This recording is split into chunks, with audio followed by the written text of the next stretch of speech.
Hello, ladies and gentlemen. This is Kimberly Tyson. I'm the Program Director with the Embryo Adoption Awareness Center and Nightlight Christian Adoptions. Welcome to How Open is Open Adoption. And our presenters today will be Ms. Chris Probasco, who's a licensed social worker and the Director of Adoption and Fertility Resources of Kansas City.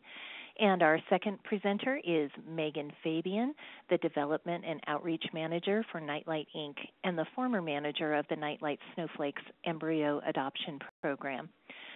I'd like to recognize a couple of the adoption agencies attending our webinar today, A Gift of Hope Adoptions in Columbia, Missouri, and New Beginnings in Tupelo, Mississippi. Thank you so much for coming today to all of you who are attending.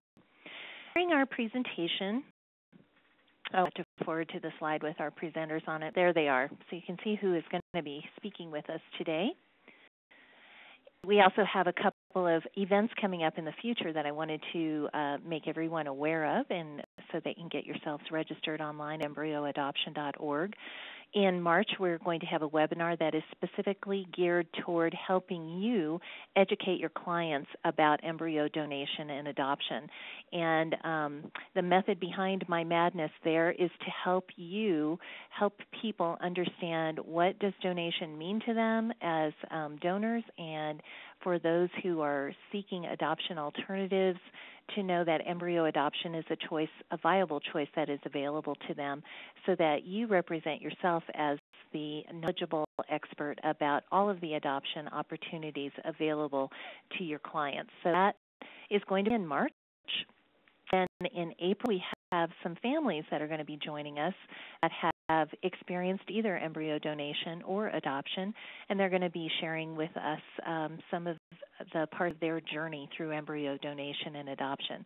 So I think both of those events are going to be worth attending, so please get yourself registered. During the presentation, all participants will be in a listen-only mode. There will be a question and answer session at the end of the presentation using the questions that you submit through the Q&A feature of the system. If you're in the full screen mode, you might not see immediately where you can enter your question. So you click on that little question mark in the lower right-hand corner and it opens this panel, the Q&A panel. You type your question into that Q&A box that I have a nice big red rectangle around, and then click the send button. That sends your question off to all of the panelists, so we see it. You will see your question on your screen, but you are the only one who will see your question besides the panelists, so it doesn't go out to everyone. We will answer as many questions as we can throughout the end of the presentation. If there are questions that we don't get to, we will answer those in the follow-up documentation that we send out to you. I want to remind you that we will send out a copy of today's presentation, and if you did submit payment for this webinar, you will be receiving that CEU certification from the Embryo Adoption Awareness Center. If you are experiencing any technical difficulties during the presentation, please contact WebEx Technical Support directly at the number on the screen. That is 866-229-3239. And as a reminder, this presentation is being recorded today. With that, I am going to turn our presentation over to Chris. Chris, thank you for joining us today. We look forward to hearing what you have to say. You're welcome, Kimberly. It's such a pleasure to be with you this morning, and thank all of you for attending. It's very exciting to know that there's so many participants listening to our presentation. I have the privilege this morning to talk about the history of adoption and donor conceptions and how they correlate with each other, and how both the adoption movement and the donor movement are part of the open adoption process. Start with, next slide please. We start with the history with donor conceptions. Now, some of these dates are kind of surprising, and probably the first sperm donation in 1884 definitely is a surprise. We get all this information from Snowden, a book that he wrote in 1983. So in Philadelphia, there was a group of specialists, fertility specialists, that couples would go to, and they weren't conceiving, so they would figure out the woman's cycle and have them come in, and they were given ether for a procedure, and the physicians were using their own sperm for conceptions. So they were definitely miracle workers. However, the facts and the truth of the child was a deep, deep secret. The test tube baby, 1978, and I'm old enough to remember the Life magazine that had it on the cover of the first test tube baby.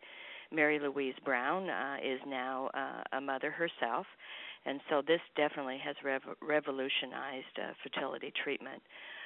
Of date, there's over 5 million children born worldwide through the IVF process. The first egg donation process was with UCLA in California Medical Center. And the first egg donation case that I worked with, because I've been doing this for a long time, was in 1986. And at that time, a sister was donating her eggs to another sister. The first embryo adoption process was in 1998, and we certainly have snowflakes to thank for this. There was embryo transfers occurring with clinics, but this is the first program that looked at this conception process and adoption. And again, we really have them to thank for their work in this area. Next, please. Adoption history. Don't go back to 1900, so you're all glad. I'm sure you're all glad about that. But this is what the adoption history looked like. In a child born to a woman that was not married, had illegitimate stamped on his or her birth certificate, which really indicated the shame and embarrassment of this birth process. The sealed records, as we know them today, started in the 1930s, and it was really like a cover-up so that an adoption could occur and there wouldn't be illegitimate on the birth certificate, and parents could have children.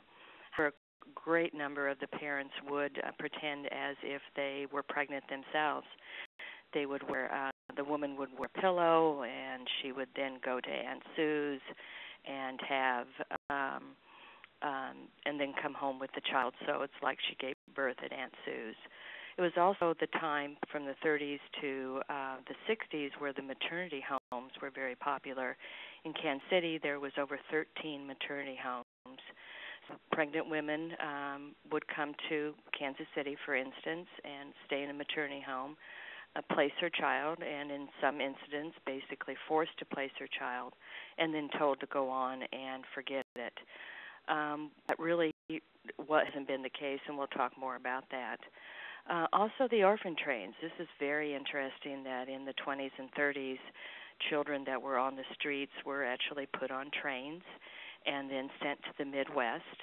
And this is where Put Up for Adoption got started, where the children were actually on a stage and people looked at them for either workers or to be adopted.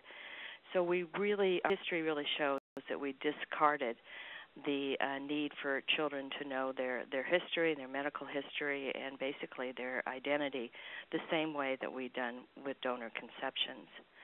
Next slide, please. The parallels: secrecy, anonymous, and now reform. I'm so happy to be part of the reform movement.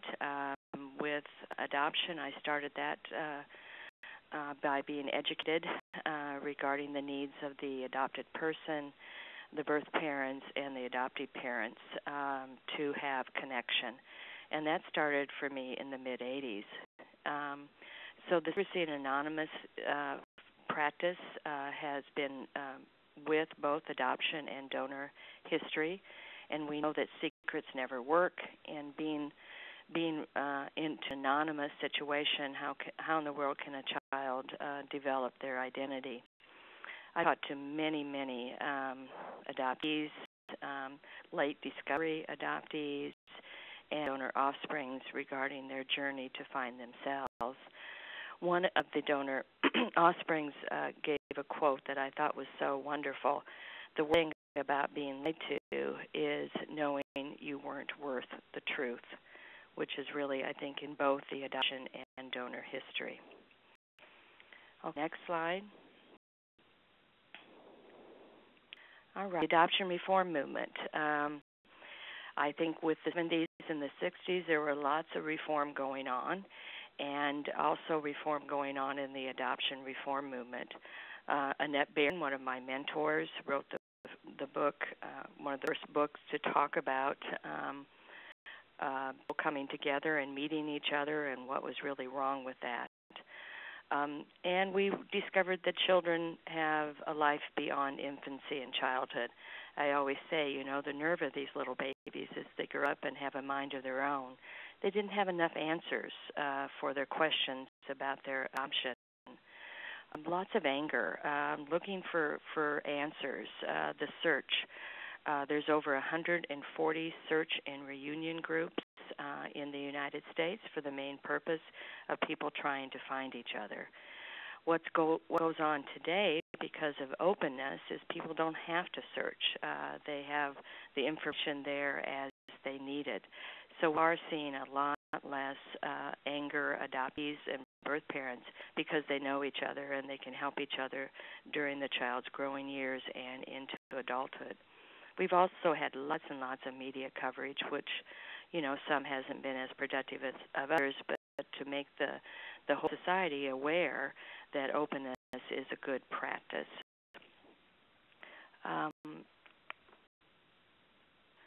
So a lot of the adoptees were told that they would never be able to find the birth families and vice versa.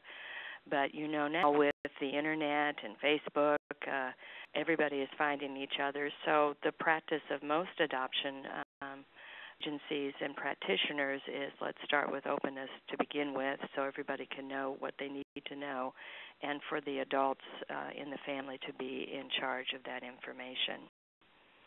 Slide, please.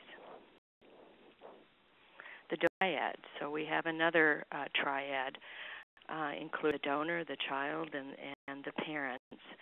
Really, the parents are the ones that start the donor triad, where they have gone through infertility difficulties, and they are making choices for either sperm donation or egg donation or an embryo placement, and hopefully an adoption process. The donors are the ones that voluntarily, with sperm and egg, give of their genetics. However, they are reimbursed for their expenses, and some are reimbursed, especially with egg donation, more than what they should. And then the resulting child is a combination of the whole triad, with the parents' desires to be parents and using donor or an embryo placement, and the donor being part of that child genetically and through history. So the child has the same needs that an adopted person has in the need to know. And by parents being educated regarding the needs of the child, that definitely helps with their decision making, and also with the concept that we are all family together. I often counsel with couples that are trying to decide regarding donor conceptions as well as an embryo placement and adoption. And I talk about the emotional conception, and that's really through the parent's decision to have a conception through donor, and there's an emotional process with that. And then the next process is a physical conception, where you have the help from another family in order to make that happen. Next slide, please.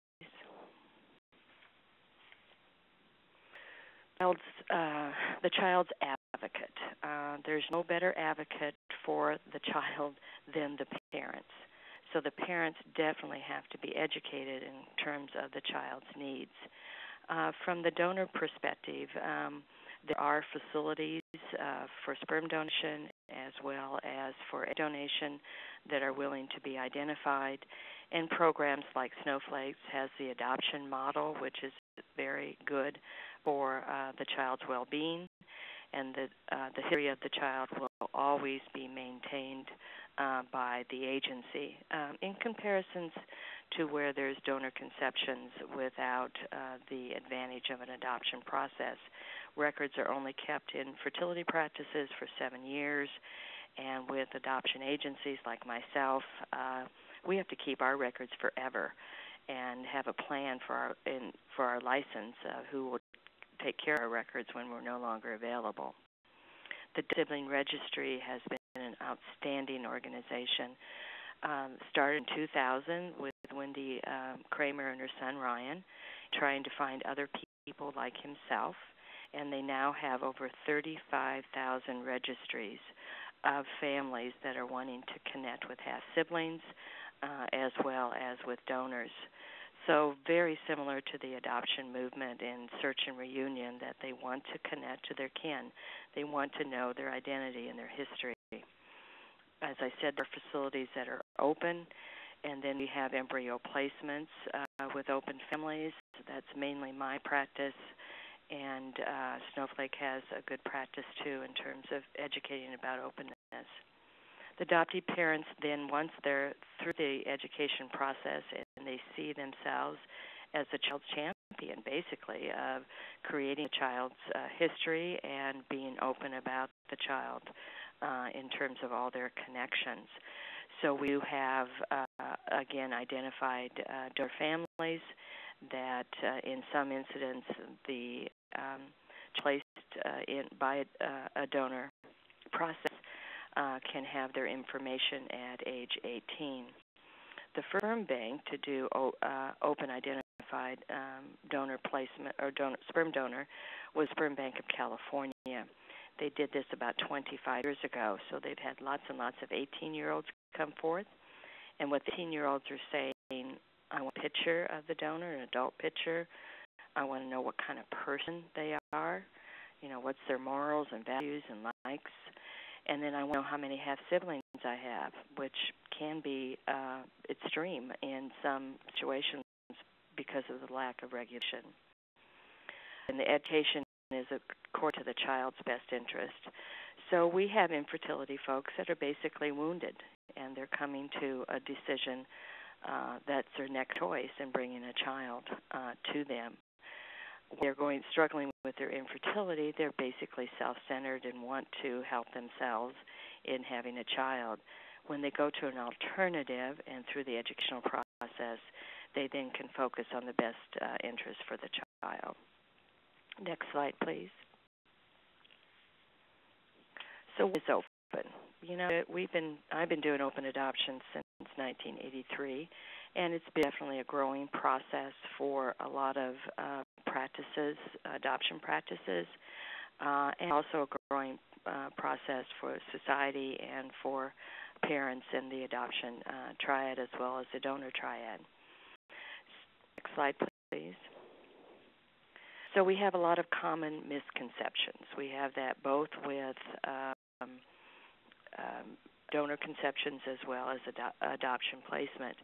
And when we think about openness, we think a lot of people have fears of interference. They've worked so hard to become parents that they don't want to have shared custody. Obviously, they do not want to be co-parents, and they want to have a relationship that has boundaries. So this, again, is part of the educational process. So a child comes into a family by adoption or by a donor conception, they also have another family that they are connected to. So the adoptive parents' job is to figure out how to honor and respect their beginnings, their history. And the adoptive parents are the full parents.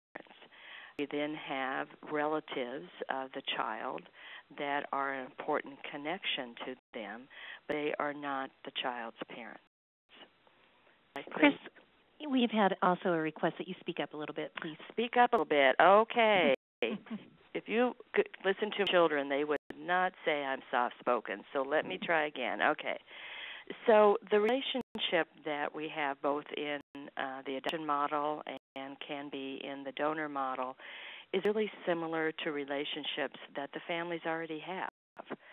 they have relatives that they may see one year. They have relatives they may get holiday cards from. And they have relatives that are in a closer relationship and more contact. So it's just deciding that these families are important, and I need to know as much as I can to educate my child, and then have contact over time if that's possible. For donor conceptions, we're really looking more at the embryo placement and for adoption model, in that we have continuous contact. Sperm and egg donation, it's more of information available to begin with, and then possible contact later on when the child is older. So with adoption model, we know it's healthy for kids to have connection to their kin and to understand their kin, because they have to develop their own identity, which is a combination of both families. So having contact is very important, and that contact is only available if families choose the adoption model for their placement process, because we understand the importance of keeping families together, and we also understand the importance of perhaps medical difficulties in the future, and there's a way to keep in contact. Next slide, please. So the truth is, and the basic truth is that the child that the parents know and love and bring into their family has a special connection to another family.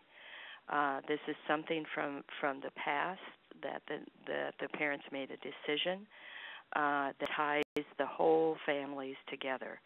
So the child has the legal parents, the parenting parents, and the biological parents. So when biological parents are different than the raising parents, there's a story, and the more positive one can be, the better, and open, the better for the child. To keep in touch with one another is necessary, and that can be done with direct contact. It can also be done through the agency, but you never know what's going to happen. We never know when we're going to need the biological information, the genetic information from the other family. So maintaining contact is the way that we can best parent. And all parenting deals with extended family. A child has an inherent human right, I think, to know their people, to know all of their family, to know whose relatives belong where, and then also to understand their donor conception or their embryo placement. So this is mandated in terms of a healthy relationship for children. Next slide, please. The contact example. I see initially a lot of email communication, and I'm talking mainly about embryo placement and adoption, and then with some egg donors that are willing to be open to begin with, and of course any known egg donors that if it's with family, they're all going to be known. But holiday cards, pictures. From the donating family's point of view, this is also an educational process, because they love the children that they have created, and they want the best possible place for them. And knowing how they're doing is very rewarding for them. And also, again, being available for each other. I have had probably, since I've been doing embryo placement work for the last 10 years, I've had many, many cases where there's been medical need.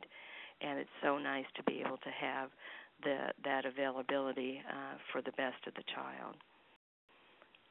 Contact, please. Or next slide, please. Personal meetings. I have several personal meetings for families to choose each other. And I have some families that get together from time to time.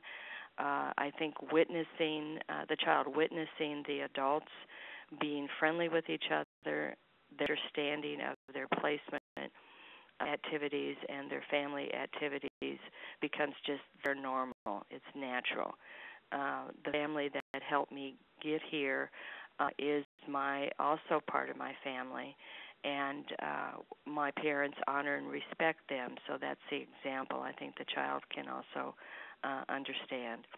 If personal contact isn't available or families aren't wanting to do that, to begin with, I've seen relationships grow over time where there may be personal contact. Again, we are working with adults and adults that understand how difficult infertility is, as well as adults that understand the importance of parenting. Next slide, please. Okay. This is Megan's slide. Thank you, Chris. Thank you so much for the history of everything. You really set the stage well. And I just think it's so important that we have been able to learn from some of the mistakes that we made in the past, and we can help create better situations for families today and moving forward. So we're going to look at embryo adoption and how openness works in embryo adoption all the way from the beginning, from matching to post-birth contact. Go to the next slide. Families sign up to place their embryos for adoption. We can call them embryo donors, and they get to establish a list of criteria or preferences for the adopting family. The preferences are listed here, and you can read them. And nice big bold letters at the bottom is contact. So, in addition to their age, religion, education, etc., that they prefer, they also let us know what kind of contact they prefer. This can range from very little, meaning they just only want to know the outcome, but they don't want to maintain contact with the adoptive parents.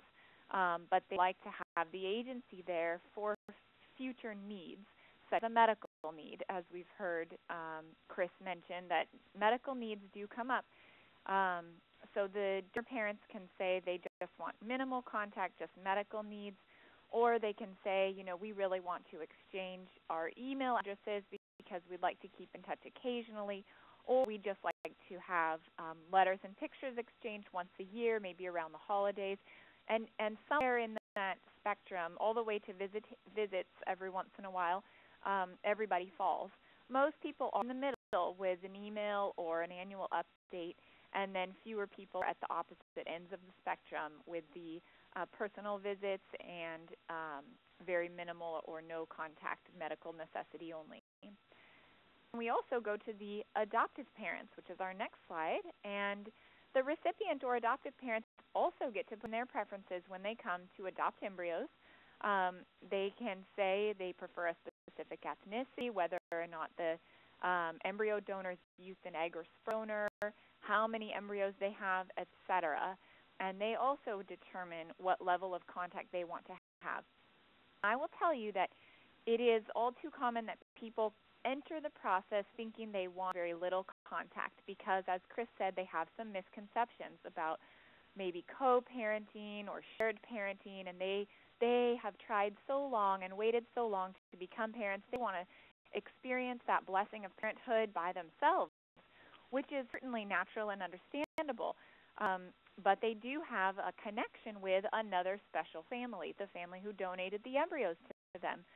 So whereas they might come in thinking minimal contact is best, I can almost tell you 100% of the time that after they're pregnant and they have a baby, they are always glad that they have an agency that can help mediate contact or be the liaison for contact, because they always want to send a thank you card, or they want to share a picture or something like that, and glad to have been educated about the importance of contact, and they're glad to have been able to come through an agency that helps be the liaison for the contact so that they can provide what really is best for their child.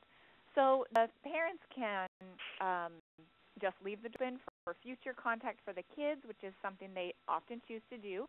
Maybe they don't want to maintain contact, but they want the door open because when their kids have questions in the future, they want to be able to open that door. And we really encourage them, and everybody agrees medical needs are important, so we want to leave the door open for that. Other parents already know they want contact. Maybe they've already been through an adoption, they have birth parents they keep in touch with for their older children, or they've just been well educated and are embracing of the concept of openness, and they want to have an email address, they want to keep in touch, want to have direct contact because, as somebody said, we want to have to keep the agency in our back pocket whole lives. So that is something to consider, and we have a lot of families who have direct contact with each other.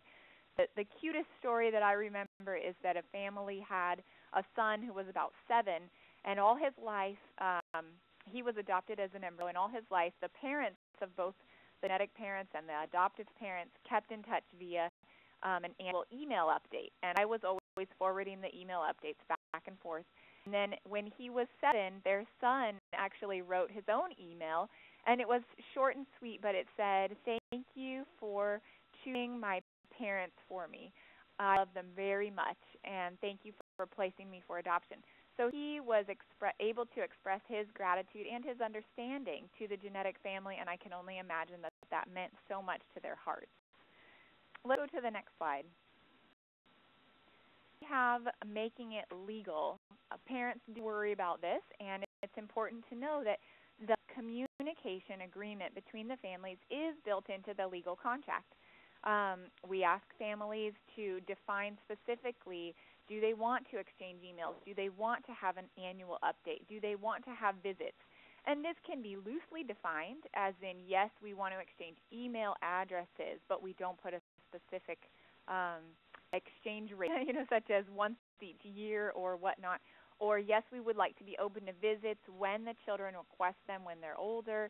So things like that are built into the communication agreement, and that is put into the legal contract. Then the families sign the contract, the agency signs the contract, and both families receive a copy of, as well as the clinic where the adoptive parents are going to have the frozen embryo transfer. The clinic receives a copy mostly for their own legal purposes in knowing that the ownership of the embryos has been transferred to the adoptive parents. And then both families obviously receive it because they have entered into the agreement. Let's go next slide. The embryo transfer, outcomes and notifications. This is really, really important, and almost 100% of the families that have donated their embryos through the Snowflakes program want to know the outcome of the placement. They want to choose the parent, and then they want to know what happens with the embryos. Did they survive the thaw? Were they born? How many kids were there? Were they boys or girls? Are they healthy? Are they happy? So Snowflakes acts as an intermediary for a lot of families. We get notification from the adoptive parents as to how the transfer has gone, and then we notify the donors. Same when they find out if it's a boy or a girl, we notify the donor family of that. And when the baby's born, we notify the donor family of that. So even for parents and families who've decided they don't want to exchange direct email addresses, there's still the agency involved, so there's a mechanism of communicating the outcome. And sometimes the outcome is simply that, the embryo transfer did not result in a baby.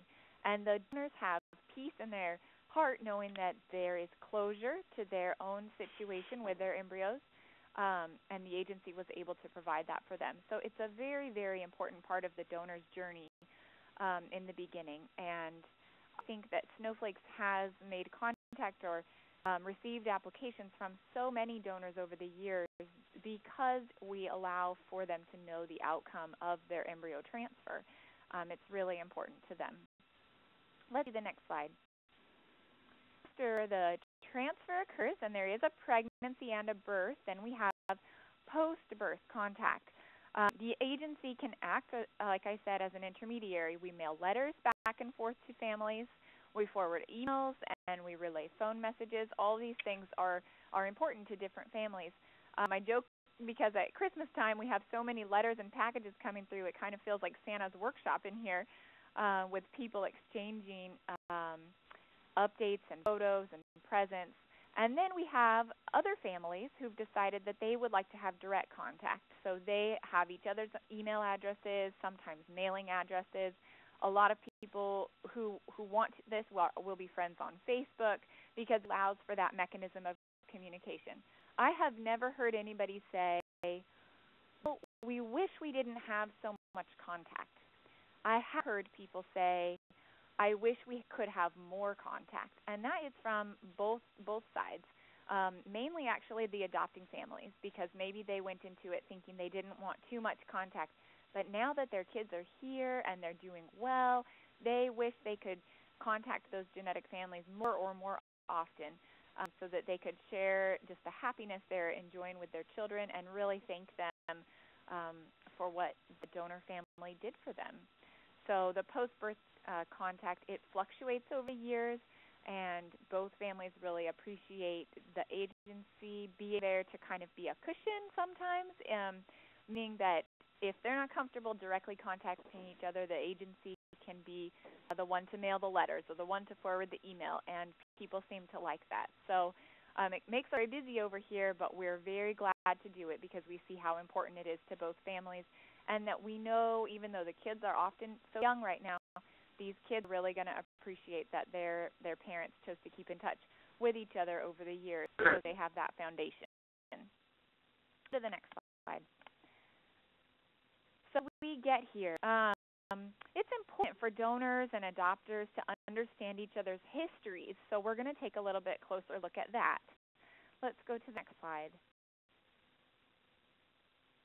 Adopters understand that the donor side of the story, that they struggled with what to do with their extra embryos, and they were once infertile themselves, and they understand what it's like. So when the adopters can get their hearts and minds, they're very concerned having a child, and that's very understandable. But it's helpful on their journey and as they're deciding about openness to remember what the embryo donors went through. They were in their shoes at one point, just really struggling to have a baby, and that's why they sought fertility treatment. And now have embryos that they didn't plan on placing them for adoption. They thought they were creating them for themselves. And now they're facing a challenging situation. And it's been really touching to hear some adopting parents, when they really get it, when they really are able to put themselves in the shoes of the donors and say, wow, I had no idea how difficult it could possibly be to go through what they're going through. This must be heart-wrenching for them because it's just like placing a baby for adoption. So they need to understand that about the donors. And then we also flip it around. The donors need to understand about the adoptive parents. They have an infertility mindset. They're very focused on having a baby. They cannot imagine someone giving their embryos to another family and not wanting to play a large part in the child's life. So adopters are really struggling with this notion of openness sometimes because they think, wow, well, I want this to be so badly, and I want to parent this child so badly. Isn't that how they feel too? But it's really not. The donor family has completed their family, and if they wanted to continue parenting the children, and parenting more children, they would try to find a way to have the children themselves. 100% of the time here, but sometimes unforeseen circumstances come up. But in general, they're done with their family building. And the adopters also desire to be a complete parent. They don't want to share parenting with anyone. And, people call me all the time to inquire about the program, and I think everybody I've talked to has ever said, we just want the family to be a family. We don't want to interfere. And that's on both sides. So everybody can understand that about each other. Now, open adoption is just a tool that allows both the adopter and the donor to be the best parent they can be for this resulting child. It really creates the best situation for the child because their questions can be answered in the future. They know where they came from. They know who loved them and who cared for them and who made decisions on their behalf. They know where they got their green eyes or their brown hair or whatever it is. And the open adoption really allows for the child to have such a sense of security, knowing where he or she came from and who was involved with their life before they were even born. It's very important. Next. So we talk facing your fears and how adopting parents can feel threatened by genetic parents. But they need to remember the donor's family is complete, and the embryos were created with love for a family. It's much more acceptable to say that a child was adopted rather than a child was donated. So when the family can place their embryos for adoption with an adoptive family through an agency that's creating an adoption model where people have some say in who they're matching with and who's parenting the children, there's really a lot of security in that for all the parties involved. The donors chose to offer life to the embryos. They could have made another choice. They could have chosen research, which does destroy the embryos. They could have chosen just destruction, and they could have chosen just to keep them frozen. But something in their heart told them that they could have with any of those decisions. They needed to give the embryos a chance at life. So it's important for adopting parents to remember that the donors chose this. They wanted this for these children. And also the donors chose you to be the parents. One of our families came to me said, you know, I just can't imagine receiving embryos anonymously through a clinic because I want to know that those embryos' parents chose me to be the parent. I want them to have the peace of knowing that who I am and what kind of life we're leading, and that they have chosen me to be these children's parents. So there's really a great sense of honor to be chosen the donor family. Let's go to the next slide. Oh, Chris, it's back to you. Thank you, Megan. That was wonderful. I appreciate all your knowledge. So open is the best policy. I think we've been talking about that pretty significantly all morning. And the importance of the genetics to the child is very clear. The nature-nurture question has been settled. The twin study out of the University of Minnesota studied close to 500 twins that were separated at birth, and then also twins raised together. And the ones that were raised separately had much more in common than the ones that were raised together. So who we are is by nature, 50% by nature and 50% by nurture. In December, Dr. Oz had a special program on the importance of family history. He was talking about during the holidays, be sure and sit down with your older relatives and get all of their history that they've had over the years. So medical history is very important. And for a lot of those that are choosing a donor conception or embryo donation, has medical history that is frozen in time. So they're not able to know if there's been any other medical situations for those families that would be very important for them to know. So again, the adoption model provides that information on an ongoing basis, either by their own contact or contact with the agency. The next slide. Curiosity is just normal. I mean, how many people in our families have genealogy projects? You usually have an aunt or uncle or a cousin or even yourself that's really curious to see how far they can find the family connections. The orphan train's descendants are searching for history today. There aren't many that continue to live. I think there's one that's 96 years old. But the grandchildren, the great-grandchildren are searching for their or grandparent or great-grandparent's history. So history is so important to everyone. There's an organism out of Mason City, Iowa, that has a museum for orphan train experiences. And they claim that they get over 20 calls a week from those trying to find out more information. This was documented in an article in the U.S. News Today. The donor sibling registry, they're trying to put together the pieces of connections to donors. And I think my goal, and hopefully Snowflake's goal, is to put them out of business, that we have only openness. So people have an avenue to contact people either directly or through the agency. And the 35,000 families that the donor sibling registry has would have answers immediately rather than trying to connect through the internet. Next slide, please. Obviously, openness leads to trust. Trust is a huge factor in a child growing up. Trusting their parents to provide for them, trusting their parents to be open and honest with them. So an openness means accessibility to information so the child on developmental process can understand who they are and where they came from. children will celebrate their story when they have the facts and the availability of information. Closed means secrecy. A family therapist, I think you can poll, will say that secrets harm families. Secrets never remain within the family, but they usually come out in a very punitive way. The Let's Discover Adoptees movement can really talk about that, as well as donor offsprings that find out in their 40s, 50s, that they've been using a medical history that is factual. And you have a lot of anger, a lot of mistrust.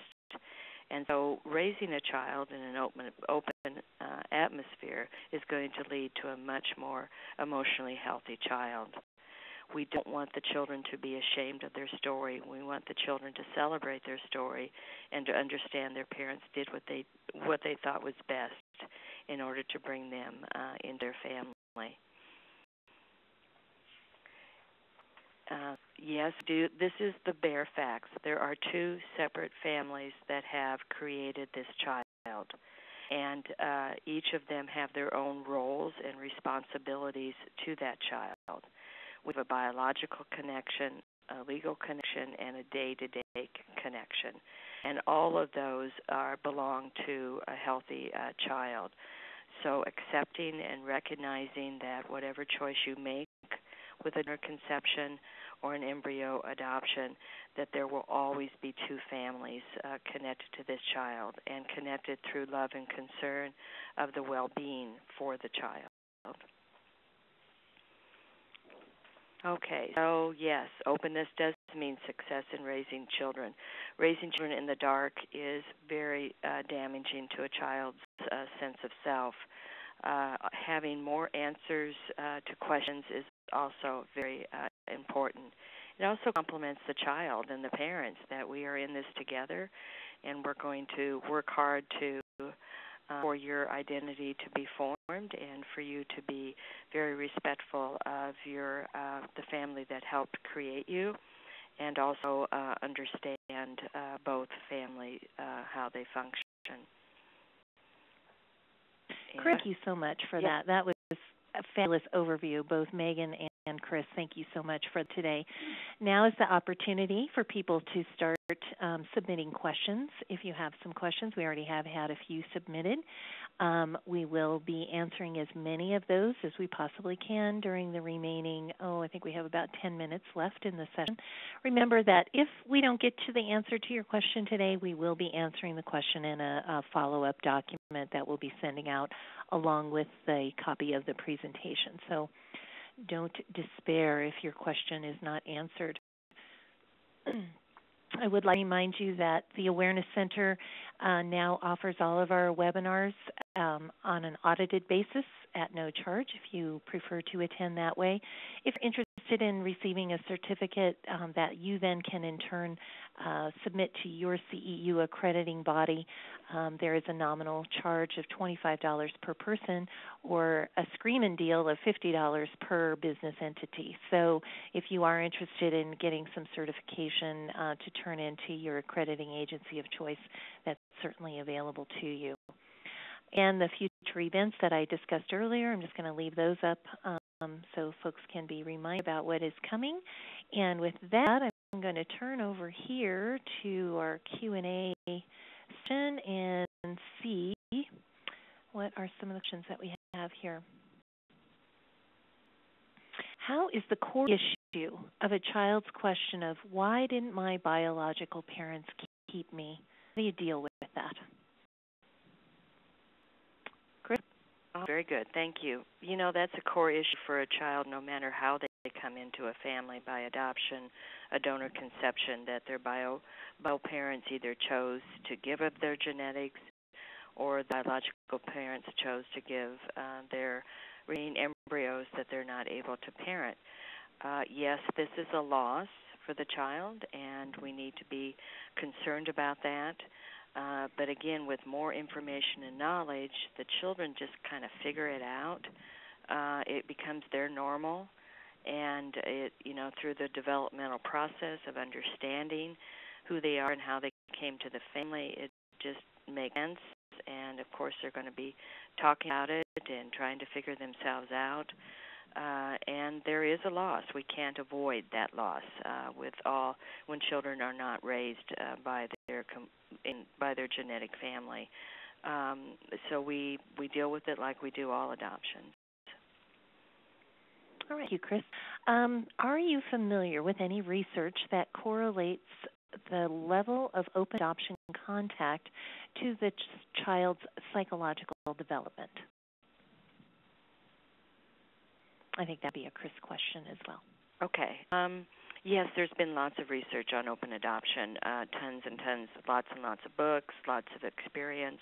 And I always kind of smile when I get this question because there really wasn't any research done to have anonymous placements. It just was more convenient, and it was basically shame-based.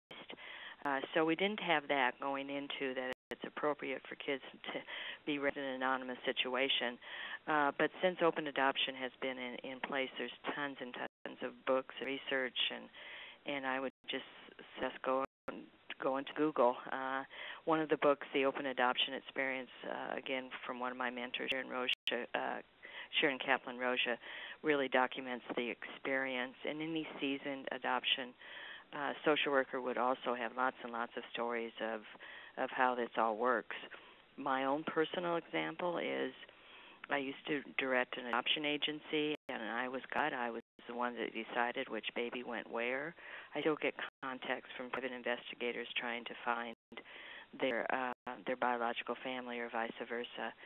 Compared to since I've done open adoption where everybody has all the information, I don't have those questions. So I think it's for us to know that the child's well-being and raised in an open atmosphere is healthy. Thanks, Chris. Min, I think this question could be for you. The legal process, is it the same as relinquishing parental rights of the embryo? Is it the same adopting an infant?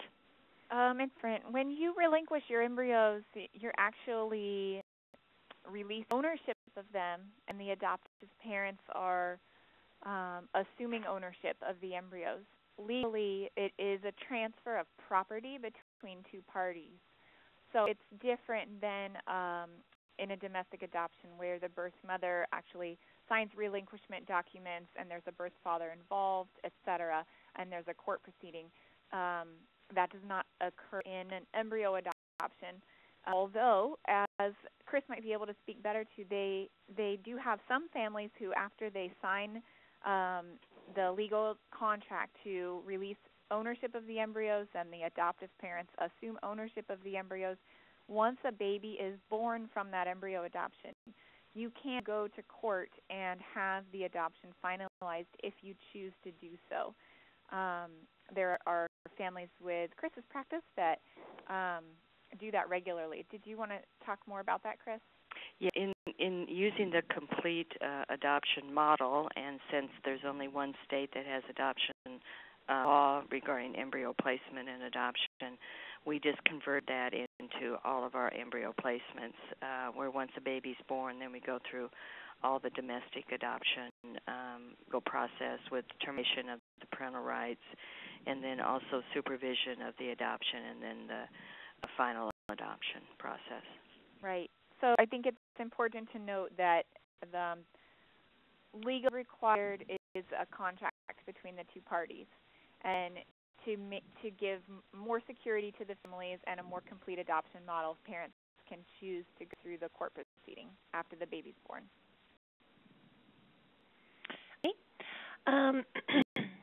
This question, I'll try and paraphrase it a little bit. We can see through egg donation. We have an open relationship with our egg donor. Now we want to donate our remaining embryos, and we want that to be open also. How do you navigate that more complex relationship between the original egg donor and the person who had the embryos created and now wants to donate those to another couple? Mm-hmm. Do you want me to do one?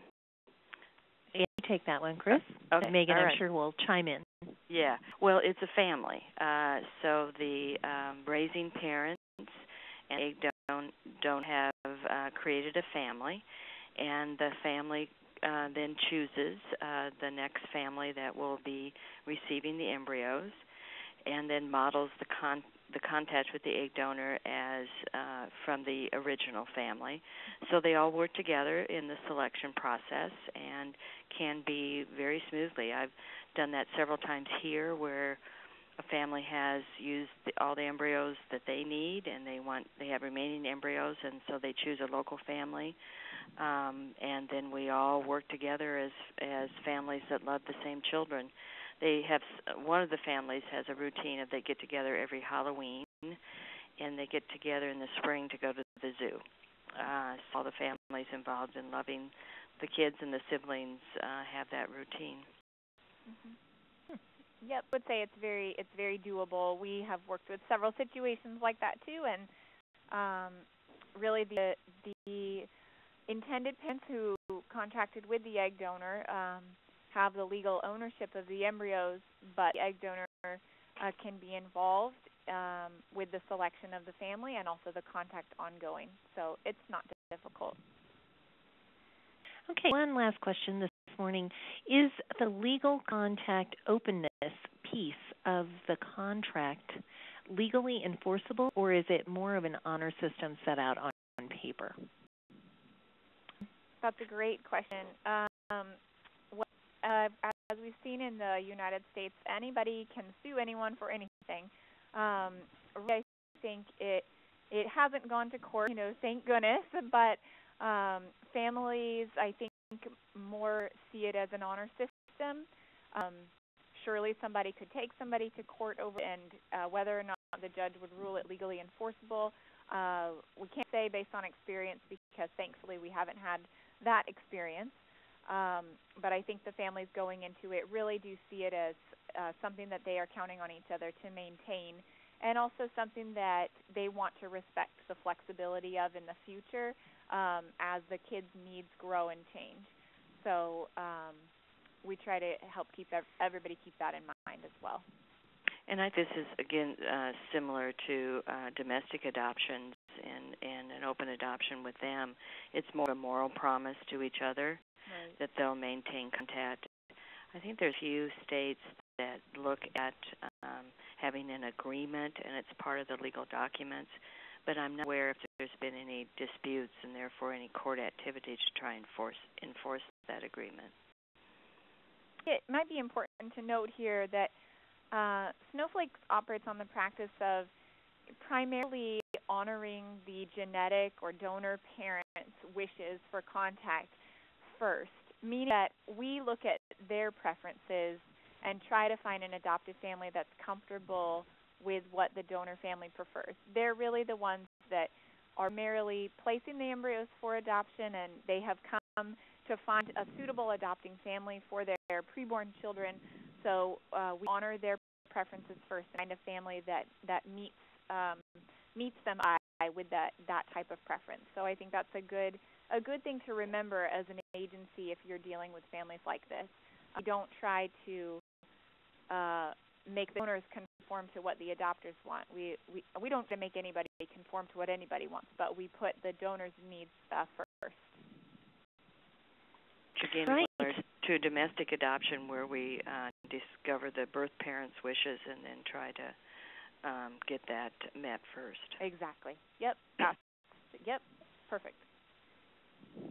Thank you so much for the presentation today. I think it was very excellent, and we will have a recording of this on the embryoadoption.org website. We will be sending out a copy of the presentation and also of the Q&A. Thank you so much, all of you who have joined us this morning. Please be sure to visit us again at a future webinar and to visit our website, which has a lot of comprehensive information about embryo donation and adoption. Thanks. Hope you have a great day.